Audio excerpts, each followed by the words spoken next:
um top 5 aqui com você, assim, faz um top 5 motivos para quem está aqui no Japão investir. Aqui no Japão? É. Tá. Ó, porque é só investindo que você vai conseguir produzir o efeito de juros compostos, tá? Então, o primeiro ponto que eu cito é, de fato, você vai deixar o dinheiro num banco, você não consegue produzir o efeito de juros compostos, ou minto, na verdade, nisso, né? Mas consegue. Consegue como? Rentabilizando em juros de banco. Né? O juro de banco aqui 0,03, às vezes 0,02, 0,05, alguma coisa nesse sentido. Aí você tem alguns produtos de renda fixa nisso aí. Aí falar, então você não consegue. Não, aí se fosse, você consegue. Tipo assim, daqui um ano, né? Você imagina, você tá com aqui, você colocou 1 milhão lá, 1 milhão rendendo 0,05. Aí no outro ano você pega esse ganho acumulado aí de quantos ienes? Pouquinho. E reinveste. Aí você está produzindo de composto. Mas você vai produzir de uma forma muito ineficiente, né? Daquilo que você quer buscar com efeito de juros compostos. Então eu diria, investindo você consegue produzir efeito de juros compostos. Né? Outro ponto, produzindo efeito de juros compostos, você acelera o processo de acumulação de capital. Né? Porque vamos imaginar num cenário mais longo de 10 anos. Se o Léo começar a colocar 50 mil por mês no Banco do Correio, 600 mil no ano, no final de 10 anos, 6 milhões. Correto?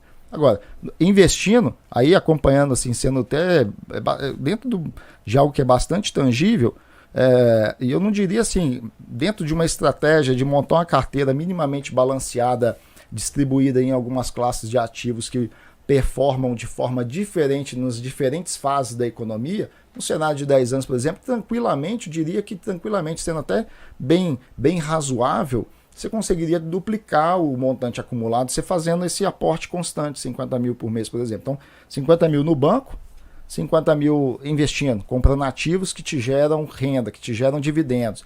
E você vai incorporando esses dividendos no processo de investimento. Você está produzindo o chamado efeito bola de neve. Então, o que acontece? Você consegue produzir o efeito de juros compostos com mais eficiência investindo. Com isso, você acelera o processo de acumulação de patrimônio. Outro ponto também positivo aqui, você pediu 5, é o lance da gente ter aqui ser uma moeda forte. Aí eu digo, forte assim, porque você pega, hoje em dia, moeda nenhuma com as emissões que os bancos centrais fazem, né? O Fed dos Estados Unidos, o Banco Central do Brasil, da Europa, aqui o BOJ, né? O Banco do Japão também emitindo muita moeda, as moedas são todas lixo. Tem investidores pesados aí que falam, as moedas são todas lixo. Concordo. Mas tem moeda que é mais lixo do que a outra. Né? Você pega as moedas sul-americanas, são lixo. O iene, vamos citar então nesse conceito, o iene japonês também é lixo, mas é menos lixo ainda do que o real brasileiro. Né? Ela está entre as 5 moedas aí, com moedas que têm uma estabilidade maior no cenário global. Né? Então, você está se capitalizando em moeda estável, moeda forte. Eu digo isso, qual que é a importância disso? O sujeito que amanhã ele vai passar uma temporada aqui no Japão e quer fazer investimento, ou quer retornar para o Brasil, ele está se capitalizando numa moeda que ele está, pelo menos, protegido daquela depreciação que se espera no Brasil por conta de um cenário hoje risco fiscal, depreciação da própria moeda brasileira, e ela vem num histórico. Se você imaginar um gráfico aqui, o real brasileiro, lá atrás, valendo o Ryakuen, na época da paridade, real-dólar, R$1, $1. R$1 em torno de Ryakuen. Você olha lá em 1994... Na metade da década, você vê que ele vem caindo, vem caindo. Ele tem os seus momentos de valorização? Tem. Qual que é o momento de valorização? O real chegou lá em 2002 a quase R$4, depois ele foi para baixo de 2. Teve um momento de valorização. Mas no histórico completo, ele vem numa constante depreciação. E essa é uma tendência que eu observo, sobretudo quando a gente olha para o quadro do Brasil hoje, de PIB quase a metade do que gerava 10 anos atrás. E o risco fiscal. O que é o risco fiscal? O governo brasileiro se endividando demais. Dívida pública. Isso aí chama, né, tem a ver com a questão do risco fiscal. Então eu vejo um cenário de contínua desvalorização do real. Tá? Então quando você investe no Japão, aí você tem essa, digamos assim, o cara que quer voltar para o Brasil, essa proteção. Outro ponto aqui positivo aqui também do Japão é o seguinte, o quarto ponto, você tem acesso a mercados amplos. Você investe até em produtos ligados à economia brasileira através de corretora japonesa. Você tem ADRs para investir. ADRs são, você conhece bem, né? As ADRs são um tipo de um produto negociado em bolsa também, que tem lastro nas ações das companhias estrangeiras, no caso ADR dos Estados Unidos.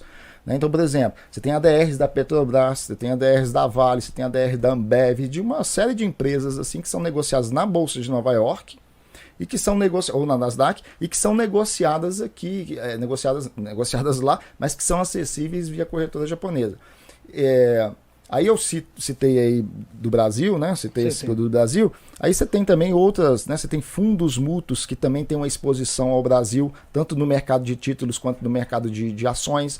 Você tem empresas brasileiras que abriram capital, como a XP Inc., por exemplo, que abriu na Nasdaq e que você aqui da corretora japonesa você consegue acessar sem a burocracia de lidar com a questão da receita e tal, que você está abrindo a conta e mandando dinheiro lá do Brasil para investir, né? Você consegue daqui acessar. Mas aí eu estou dentro do quarto ponto ainda. O que eu quero dizer com isso?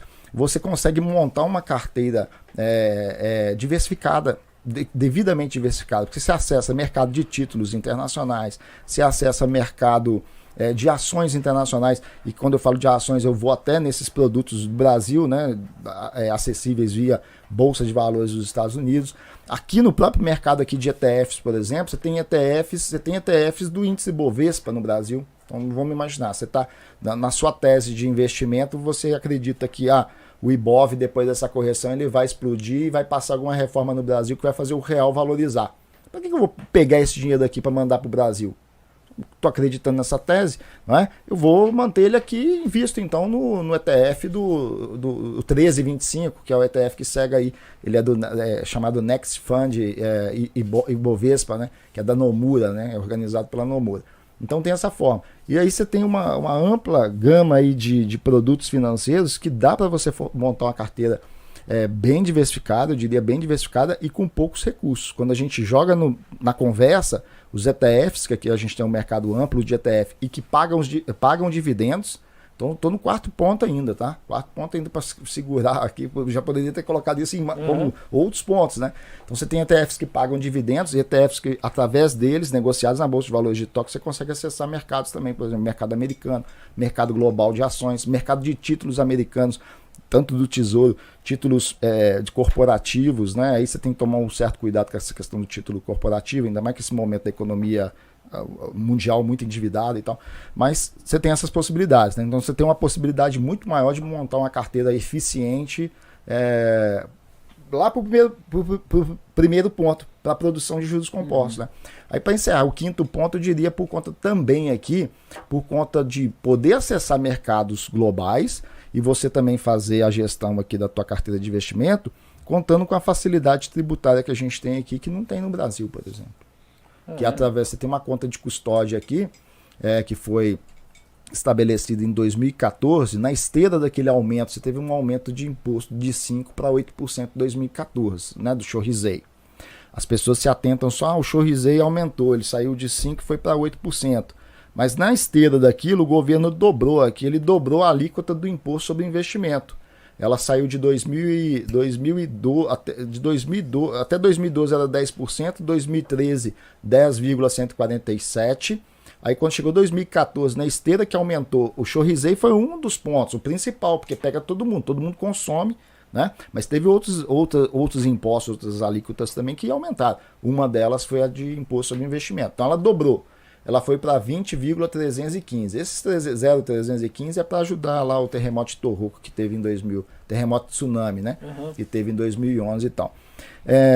Aí você tem 20,315. Aí na esteira disso, como uma medida de contrapeso, o governo instituiu a chamada NISA, Nippon Individual Saving Accounts, né? Que é Savings Account, que é essa conta de custódia. O pessoal fala a conta NISA, mas é uma conta de custódia, que quando eu compro um ativo, eu escolho, eu quero deixar essa compra, eu quero deixar na NISA.